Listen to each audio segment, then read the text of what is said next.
ETF index mutual funds నేర్చుకుని stock మార్కెట్లో రాణించాలనుకుంటున్నారా? వెంటనే ఈ నెంబర్కి కాల్ చేయండి. నమస్తే రమగారు. నమస్తే జయ. రమగారు, మంచి చందమామ కథ ఒకటి చెప్పండి.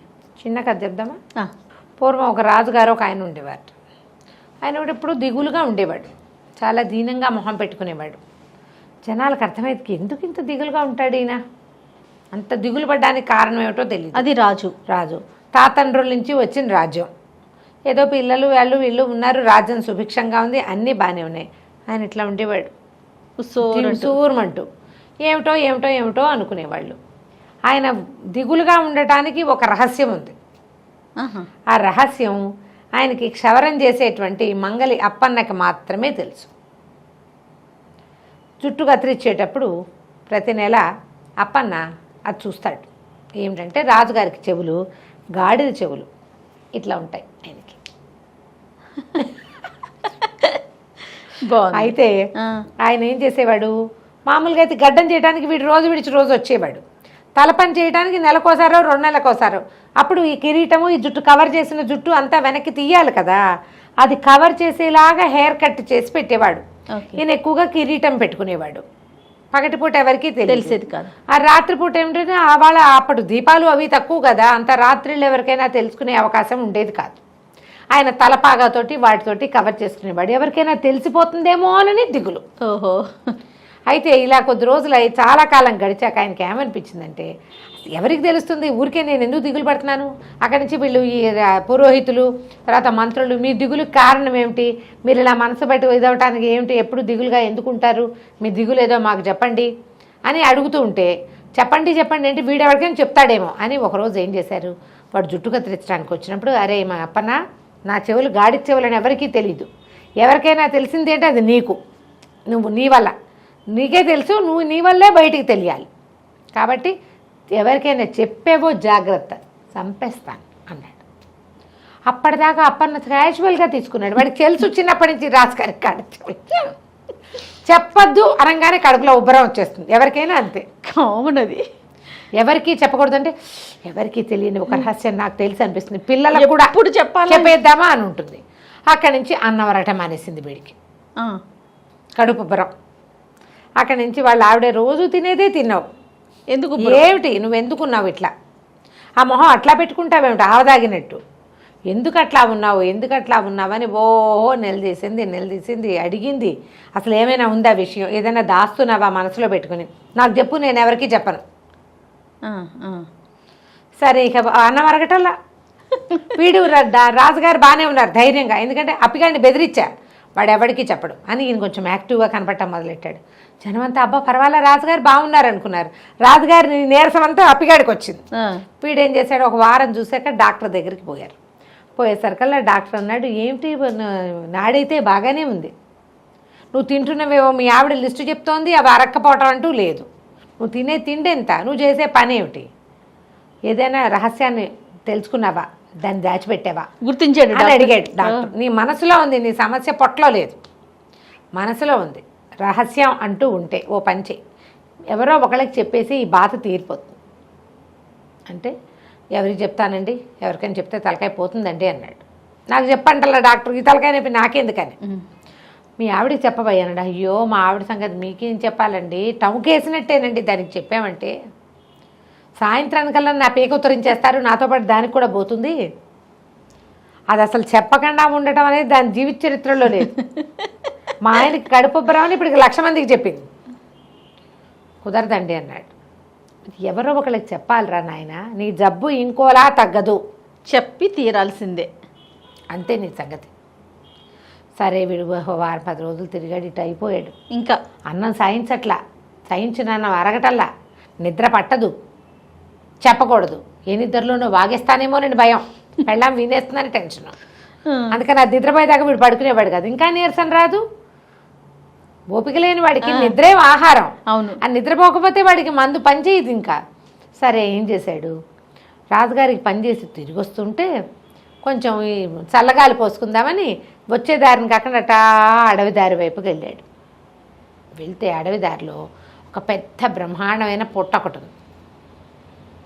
పాములు లేవు, చీమలు పెట్టిన పుట్టే బోలుగా కనపడుతోంది. సరే ఏమనుకున్నాడు, ఎవరో ఒకరికి చెప్పేయాలంతే. చకచకా వెళ్ళి ఆ పుట్ట దగ్గర చప్పట్లు తట్టి చూశాడు, దాని నేలను తన్ని చూశాడు, ఏమీ పాములు లేవు, అన్ని వ్యాఖ్యాలు అయిపోయినాయి. పాములు ఉండాలి, చీమలు పెట్టిన పుట్టలో పాములు ఉంటాయి, చీమలు లేవు, పాములు లేవు. ఆ పుట్టలో ఇట్లా మోహం పెట్టాడు పెద్దది, అది ఇట్లా హోల్సేలే ఉంటుంది కదా, పెట్టి రాజుగారి గాడి చెవులో, రాజుగారి గాడి చెవులో హోయ్ ఓహోయ్ ఓహోయ్ అని 5-6 సార్లు చెప్పేసి అమ్మయ్య అని ఒక పెద్ద తేనిపొచ్చి ప్రశాంతంగా అయిపోయాడు, వెళ్ళిపోయాడు. బాగుపడ్డా? వాడికి ఏం అవ్వాల, ఇంకా బాగానే చెప్పేశాడు కదా. పుట్టలో అయిపోయింది. సంవత్సరంన్నర గడిచింది, 2 ఏళ్ళు కూడా గడిచాయి. రాజుగారు కులాసాగానే ఉన్నాడు, అప్పలకొండ కులాసాగానే ఉన్నారు, బాగుంది.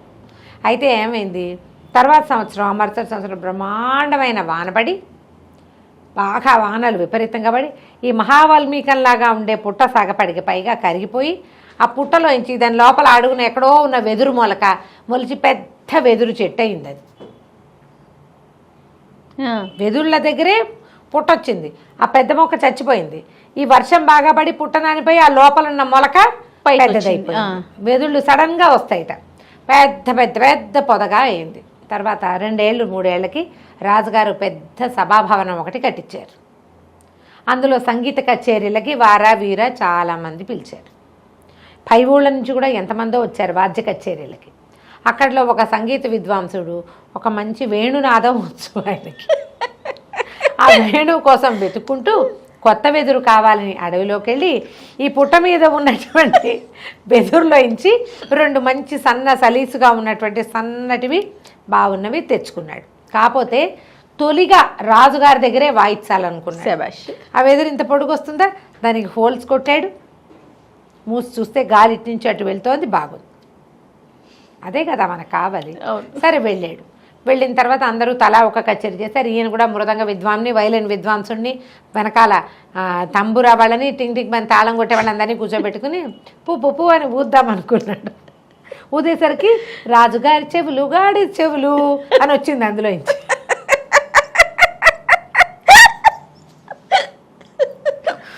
నేను కాంతపోయాడు. నేను ఒకటి పోతుంటే కళ్యాణ్ రాగాని బదులు గాడి చెవులు వస్తాయి ఏమిటో తెలియదు ఆయనకి. మళ్ళీ ఉఫ్ ఉఫ్ ఉఫ్ అని ఊదాడు. ఊదినప్పుడల్లా రాజుగారి చెవులు గాడి చెవులు, రాజుగారి చెవులు గాడి చెవులు. ఈయన ఏ రాగంలో ఊద్దామనుకున్నాడో ఆయా రాగాల్లో, కళ్యాణి, మోహన, కరహరప్రియ అన్ని రాగాల్లోనే రాజుగారి చెవులు గాడి చెవులని పాడుతుంది. అది ఈయన పాడే స్వరం ఏం రావటల్లా, సౌండ్ మాటే వస్తుంది. రాజుగారి చెవులు గాడి చెవులు. రాజుగారే ఎవడరా వాడు నరిచి కేకలు పెట్టాడు. వీటి నిర్కాంత పెట్టాడు. ప్రభు నాకు అందరూ వినేశారు సభాభవనంలో. నాకేం తెలియదండి, నేను ఈ ఫ్లూట్లో ఉంది, ఇది ఊతుండే, ఏది ఇటీవో అని ఆయన లాక్కున్నాడు. నేను ఊతాను, నువ్వు దుర్మార్గుడు అని పూ అని ఆయన ఊతాడు. ఆయన ఏయ్ రాజుగారి చెవులు గాడి చెవులు అనొచ్చు. ఆయన కోపంతో అందులో వినపడుతుంది అన్నమాట. అక్కడి నుంచి మంత్రి గారు ఆశ్చర్యపోయి, నిజమా, అదేంటండి, వీడే ఏదో వేషం వేస్తున్నాడు అనుకున్నాను. ఆయన ఊదాడు, సైన్యాధ్యక్షుడు ఊదాడు, పురోహితుడు ఊదాడు, రాణిగారు కూడా ఊదింది.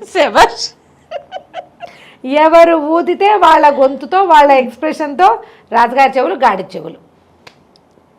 బాగుంది. మూలగా నుంచి అప్పికొండ నిర్ఘాంతపోయాడు. అప్పుడు మరి ఏం చేస్తాడు అప్పలకొండ? నోరు మూసుకొని నుంచున్నాడు. ఏం చేయాలో తెలియలే. రాజుగారికి ఏమంటే అందరికీ తెలిసిపోయాక ఇంకెందుకు, ఆయన కిరీటం తీసి పక్కన పెట్టాడు. చాన్నాళ్ళుగా వీటిని కవర్ చేయలేక చచ్చిపోతున్నాను.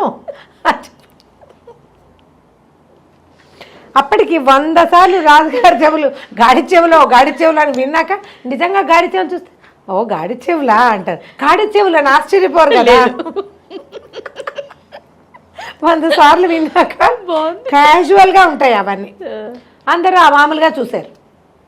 వినకపోతే ఒకసారి వింటే కొంచెం ఆశ్చర్యం, వినకపోతే బాగా ఆశ్చర్యం. విన్నాక కొంచెం బాగా వినేసాక ఏముండదు. అంతే. ఫస్ట్ టైం విన్నప్పుడే షాకింగ్. అంతే రమ్మగారు, ఏ విషయమైనా అంతేగా. ఇంకా దీన్ని కవర్ చేయడం ఎందుకు? అప్పన్న రేపొద్దున వచ్చి చెవుల మీద జుట్టు కత్తిరించారు, ఆ విసుగొస్తుంది, జుట్టు భరించలేక అన్నాడు. మర్నాడు అప్పలకొండ వణుకుంటూ వచ్చాడు. రాజుగారు కులాసాగా ఉన్నారు. హాయిగా డిప్పకటింగ్ చేయించుకుని చక్కగా ప్రశాంతంగా గాడి చెవులను అందరికీ చూపిస్తూ తిరగడం మొదలుపెట్టాడు. అసలు అప్పని తడకపోతే ఇష్యూడే లేదు, భయపెట్టకపోతే వాడు ఊరుకునేవాడు. అతను క్యాజువల్ గా తీసుకుంటాడు. రాజుగారు అందరి చెవులు ఇలాగే ఉంటాయి. రాజుగారు అంటే ఆ మాత్రం చెవులు ఉండాలనుకునేవాడు పాపం. బెదిరిచ్చేసరికి వచ్చిందనమాట కథ కంచికి మనం ఇంటికి. చాలా బాగుంది రమ్మగారు. నమస్తే.